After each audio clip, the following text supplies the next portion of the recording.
G-O-D butiya euro do and bo dy. Before the world wakes up, before the chaos begins, there's a window, a divine 10 minutes. Step into that moment, and you don't just start your day. Tell si inst nano al jo butiya euro odo bin ody. You command it. Begin your day with purposeful action. Success does not begin with grand decisions made in boardrooms or breakthroughs broadcasted to the world. No, it begins quietly in the privacy of your morning. The first 10 minutes after you wake up are sacred. They are not to be wasted. They are to be used as fuel for your destiny. This is where ritual before results takes root. Most people stumble into their mornings. They roll over. Hit snooze, scroll through a sea of distractions and let their decay happen to them. But winners, leaders, visionaries, those who rise above average, they understand the hidden power in ritual. They don't start their day by reacting to life. They create their day through intention. Let me tell you something. What you do in those first 10 minutes is not just a morning routine. It's a prophecy. You are OWMBY. You are declaring what kind of day you will have. Are you going to be overwhelmed, scattered, anxious? Or will you choose to be focused, grounded, and driven? The answer lies in your ritual. A ritual is not about religion or repetition for its own sake. It is about anchoring yourself to purpose. When you create a morning ritual, whether it's breathwork, journaling, reading, meditation, prayer, or even standing in silence, you are making a decision. That decision says, I matter. My focus matters. My future matters. Why does this matter so much? Because your mind is most impressionable right after you wake up. In those minutes, your brain is shifting from subconscious to conscious mode. Whatever you fill it with will echo throughout the day. You can fill it with panic and noise. Or you can fill it with clarity and power. Purposeful action creates momentum. Imagine the difference between someone who begins their day running late and stressed.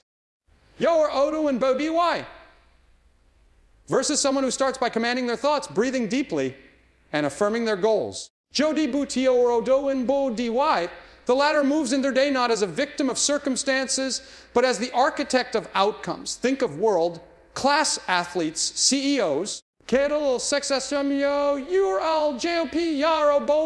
spiritual leaders. They don't wake up wondering what to do next. They wake up already knowing. They've trained their mornings to work for them. Their first 10 minutes are not random, they are ritualized. This is the choice you have. Every single morning, ritual or randomness, intention or reaction. Purpose or panic. So, my friend, before you go chasing results, build your ritual. Before you check the world, check in with your soul. Before you engage with the external, align your internal. Begin your day with purposeful action and watch your life transform. 10 minutes at a time. Because once your ritual is right, the results will follow. Command the mind to focus is power. Control your thoughts before they control you. Jodi buao or odun bo wide. Your mind is your battlefield, and every single day you step into that battlefield the moment you open your eyes. Go beating not o and ichi o yara dobin by. The question is not if the war will begin, but whether you'll command your thoughts or be captured by them. Most people live as prisoners to their minds. They let worry walk in without knocking. They let doubt drive every decision. They allow distraction to dictate their direction. But the few, the focused, the fierce, the faithful, they understand one truth: focus is power. And the power belongs to those who choose their thoughts before their thoughts choose for them. What you feed your mind in the morning becomes the tone of your entire day. If your first thoughts are fear, then your day will follow fear. J-O-B-T-Y-U-R-O-W-N-B-O-D-Y. If your first thoughts are intentional, driven by purpose, by gratitude, by clarity, then your day will align with strength. So, how do you command the mind? O-B-T-I-O-O-R-O-W-Y. It starts with awareness. The moment you wake up, don't let your brain go on autopilot. Don't let the noise in. Don't check the news. B-T-U-R-O-W-N-B-O-D-Y. Don't scroll endlessly through everyone else's life. Instead, speak to your mind. Tell it what it's going to focus on. Say, I am in control. I choose peace. I choose growth. I choose focus. This isn't motivational fluff. This is mental discipline. Because here's the truth. G-O-B-O-R-O-W-N-B-O-D-Y. The mind left undirected will wander into the wild. It will find problems even when they aren't there. It will imagine failure before you even try. That's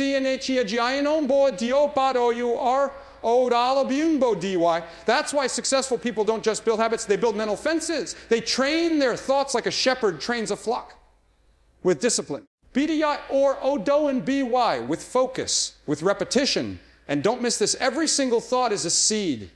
Plant fear and fear will grow. Plant focus and power will grow. J-O-D-U-D-Y. If you take time each morning, even 5 minutes, to meditate, to pray, to journal your goals, you are not wasting time. Go-D-B-I-U-R-O-D-N-B-O-D-Y. You are training your army for the day ahead. You can't control what the day throws at you, but you can control how your mind receives it. Go-B-L-U-T-O-O-O-W-N-B-O-D-Y. That's the difference between the scattered and the sharp, between those who react to life and those who lead life. J-O-D-B-T-O-U-R-O-D-O-N-B-D-I. Commanding the mind is not about suppressing your emotions. It's about acknowledging them, but refusing to let them run the show. It's about pausing, B-U-T-O-O-W-N-B-Y, breathing, refocusing. It's saying, this thought doesn't serve me. I release it. J-O-D-B-O-T-O-U-R-O-B-O-D-Y. I replace it with truth. When you start your day by commanding your mind, you reclaim your power. J-O-D-B-T-O-O-W-N-B-O-D-Y. You remind yourself that you are not your thoughts, you are the master of them. And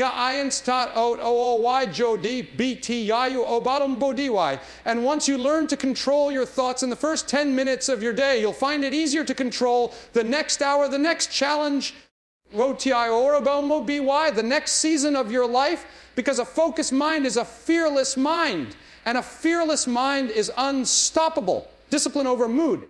J-O-D-B-D-U-R-O-W-N-B-O-Y. Show up daily regardless of feelings. Success honors consistency. Let me tell you a secret that champions know and the world forgets. Oh no, why? Go-D-B-U-Y. Your feelings are not your master. Your discipline is. If you only showed up when you felt like it, you'd barely show up at all. Moods shift. G-O-D-B-O-U-R-O-W-N-B-O-D-Y. Feelings fluctuate. Motivation fades. But discipline, true deep soul-rooted discipline, that's what separates the dreamers from the doers. J-O-D-B-I-U-R-O-D-N-B-O-D-Y. The talkers from the finishers. The road to greatness doesn't run through excitement. It runs through commitment. Budu-yo-yor-O-Do-N-B-O-D-Y. And commitment is not based on emotion. It's built on decision. Imagine a bricklayer building a fortress. No, I'll J-O-D-B-I-U-R-O-D-N-B-O-D-Y. He doesn't skip laying bricks because it's cloudy. He doesn't delay because he's tired. He shows up every day, brick after brick. J-O-D-B-O-U-O-D-N-B-O-D-Y. Until the walls stand tall. That's what discipline looks like. That's what success respects. J-O-D-B-I-U-R-O-D-N-B-O-D-Y. Discipline is what makes you get up when your mind says stay down. It's the whisper that tells you, go again when your feelings say, Boo-T-O-R-O-D-O-B-O-Y. Quit now. It's waking up, putting your feet on the floor and saying, no matter how I feel, I show up dope. Your mood might tell you to sleep in. G-O-D-B-U-T-R-O-D-O-B-Y. Discipline says, wake up, we've got work to do. Your emotions may beg for comfort. Discipline demands progress. Go-D-B-T-Y-U-R-O-B-O-N-B-O-D-Y. It's easy to be committed when you're inspired. But real strength shows up when inspiration disappears and you still choose to move forward. Einstein, no, Jody, Bidi or Obado and BY. Here's what most people don't understand. Success is not given to the most talented, the most excited, or even the most intelligent. G-O-D-B-D-O-R-O-D-O-B-O-Y. It's given to the most consistent. And consistency is born in discipline, not mood. You don't go to the gym once and get strong. J-O-D-B-O-B-U-T-O-O or O-M-B-D-O-A-1. You don't pray once and become spiritually unshakable. You don't write one idea and build an empire. You do it daily, repeatedly, faithfully. Why? Because success is a reward system. It watches you. It tests you. It wants to know, can I trust you? Will you show up when it's hard? O-N-L-Y, J-O-D-B-U-T-I-O-R, O-D-O-N-B-O-D-Y. Will you keep going when no one's watching?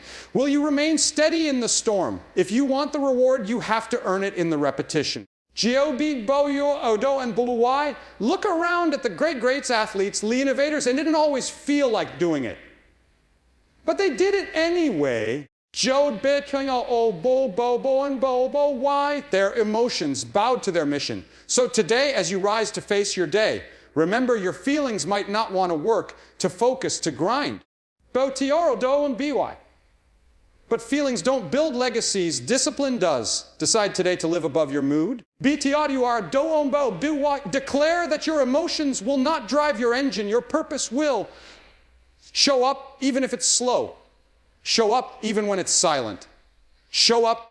Jody, B-U-T-O-R-O-D-O-N-B-O-Y. Even when your mood says otherwise. Because success has a secret. It only salutes the consistent. Stillness breeds strength. Find strength in silence.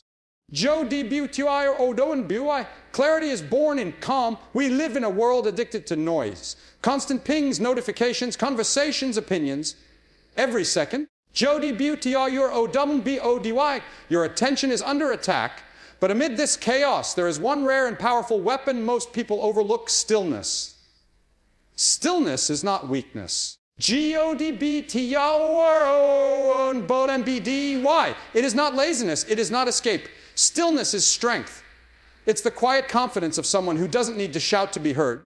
J-O-D-B-U-T-O-O-L-J-O-B-R-O-B-O-N-B-Y. Who doesn't need to rush to feel accomplished, who knows that some of the greatest breakthroughs don't happen in action, but in awareness. G-O-W-T-O-O-D-O-B-O-Y. When you practice silence, when you intentionally create a space to just be, you're not doing nothing. You're doing something profoundly powerful. Jo-Bu-Yo-You-O-Bo-N-B-O-Y. You're recharging your mind, resetting your spirit, and reconnecting to what truly matters. Clarity is born in calm. B-O-D-O-U-R-O-D-O-B-O-D-Y. Ever notice how muddy water clears when it sits still? Your mind works the same way. When your thoughts are racing and your schedule is packed. Jody, B-U-T-I-O-U-R-O-D-O-N-B-O-D-Y. It's nearly impossible to hear your inner voice. But when you create stillness, 5 minutes of silence, a walk without distraction, deep breathing, Go-D, B-U-T-R-O-D-O-D-O, and B-U-D-Y, or just sitting in quiet, you begin to hear again. You begin to see again. Stillness reveals what the noise hides. In the still, you can hear God. B-O-Y-D-B-T-Y-O-R-O-D-O-N-B-O-D-Y. In the still, you remember your purpose. In the still, you regain control over what the world tried to steal from you, your peace. And here's the secret. S not O-L-Y, J-O-D-U-R-O-D-O-U-N-B-O-D-Y. In those quiet moments, strength is born. Not the kind of strength that shows up in muscles or megaphones, but the kind that gives you unshakable inner power. J-O-D-B-U-T-R-O-B-O-D-Y. The kind of strength that doesn't break under pressure. The kind that can walk calmly through chaos and still choose grace. O-D-O-D-B-T-U-O-R-O-D-O-B-O-Y. Most people fill every spare second of their lives with stimulation. Podcasts, calls, noise, movement, because they fear silence. J-O-D-B-T-U-R-O-D-O-N-B-O. Why? They fear what they'll find in the quiet. But stillness is not something to fear. It's something to fight for. Because inside stillness is truth. Good you are, O-D-O-B-O-D-Y. Direction, wisdom. That's why the most effective leaders, creators, and thinkers all have one thing in common. They prioritize moments of solitude. beauty ya do and bo DYY. They know their greatest ideas and decisions didn't come from a crowd, but from calm. So tomorrow morning when the world rushes you to start, pause. BTI or odo and bin ODY. Breathe. Listen. Create stillness. Don't just do. Be. Even just for a few minutes. Let the noise fade and let strength rise. Beltia or double bean. Why? Stillness is not about stopping movement. It's about starting alignment. Jodi butia or odoyan body. Oh, why? It's not about ignoring the world. It's about reconnecting with your purpose in it. And when you operate from that still place, O-Y-G-D-O-B-T, you are O-W-N-B-O-D-Y. You're not thrown off by distractions, setbacks, or stress, because you've already tapped into the greatest strength of all peace under pressure. Remember, G-O-D, B-D-I or O-D-N-B-O-D-Y. Storms don't shake mountains that are rooted deep. And when you practice stillness, your roots grow strong. O-H-U-W-O-T-O-N-B-O-D-Y. Now that you know the power of those first 10 minutes, don't just listen. Act. Tomorrow morning, choose mastery over mediocrity. Before the world gets loud. Jodi Bayayer Odoan Bowai. Find your silence. Before distractions pull you, anchor your focus. Before excuses creep in, rise with discipline. Set your alarm. Prepare your mind. J-B-O-D-B-T-O-U-R-O-D-N-B-O-D-Y. Commit to your ritual. Because success doesn't wait for your mood, it rewards your movement. Stand up, speak life, breathe deep, and begin again. By Jomar Oren. O-D-Y, O-Mon, then do-I. Own your morning. Lead your life, start your day. Like a boss. Drop your thoughts in the comments. How has listening and learning shaped your journey? Oh, well, Jodi, BTO, your Odo Unbi. And if this message resonated with you, share it with someone who could use a little extra motivation today. Let's grow together